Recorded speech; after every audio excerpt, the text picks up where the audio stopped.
വളരെ സിമ്പിൾ ആയിട്ട് ഞാൻ അഭിനയിച്ചു. അത് ഇഷ്ടപ്പെട്ടാൽ മാത്രം എന്നെ എടുത്താൽ മതി. എടോ ഞാൻ പറയുന്നത് മനസ്സിലായോ? ഒരു പുരാണ കഥയാണ് തന്നെ കൊണ്ട് ഞാൻ ഇപ്പൊ ചെയ്യിക്കാൻ പോകുന്നത്. ഞാൻ പറഞ്ഞില്ലേ, ഒരു ഡയലോഗ് ഞാൻ പറഞ്ഞുതരാം, അത് നിങ്ങൾ പ്രസന്റ് ചെയ്യുന്ന. ശകുന്തളയും ദുഷ്യന്തന്റെ ഒരു കഥയാണ്. ആരുടെ? ശകുന്തളയും ദുഷ്യന്തനും. പുരാണ കഥ മനസ്സിലായില്ലേ? ഗുണാര കഥ എനിക്ക് മനസ്സിലായി. ഗുണാര കഥയിലുള്ള പുരാണ കഥ. എന്ത് കഥയെങ്കിലും ആയിക്കോട്ടെ.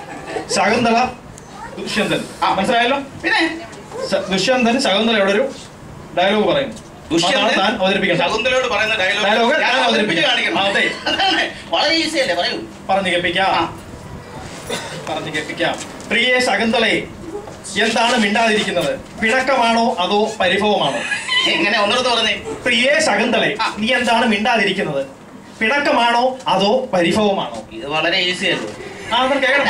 ഇതാണ് പ്രശ്നം. ഇതിനൊക്കെ എത്ര വലിയ വലിയ ഡയലോഗ് ഞാൻ പറഞ്ഞിരിക്കുന്നു. പറഞ്ഞിരിക്കാം. ശരി, action. Okay, action. Camera, music. പ്രിയേ ശകുന്തളെ, എന്താണ് മിണ്ടില്ലാതിരിക്കുന്നത്? എന്താണോ താനീ പറയുന്നത്? ഇങ്ങനെയാണോ ഞാൻ തന്നോട് പറഞ്ഞു തന്നത്? സാർ ഒന്നുകൂടെ പറയും. പ്രിയേ ശകുന്തളെ, എന്താണ് മിണ്ടാതിരിക്കുന്നത്? എന്താണ് മിണ്ടാതിരിക്കുന്നത്? പിണക്കമാണോ അതോ പരിഭവമാണോ? വളരെ കറക്റ്റ്. അടുത്ത take. Okay, start. Action. Camera. പ്രിയേ ശകുന്തളെ, എന്താണ് മുണ്ടില്ലാതിരിക്കുന്നത്? എന്താണോ ഈ പറയുന്നത്? തനിക്ക് പുരാണ കഥയൊന്നും ശരിയാവുന്നില്ല സാർ. കുഴപ്പമില്ല.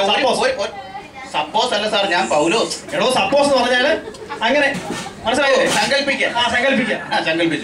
പ്രിയ ശകുന്തള, എന്താണ്?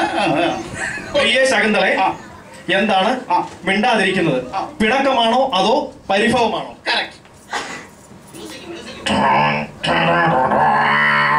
പ്രിയ ശകുന്തളെ, എന്താണ് മിണ്ടാതിരിക്കുന്നത്?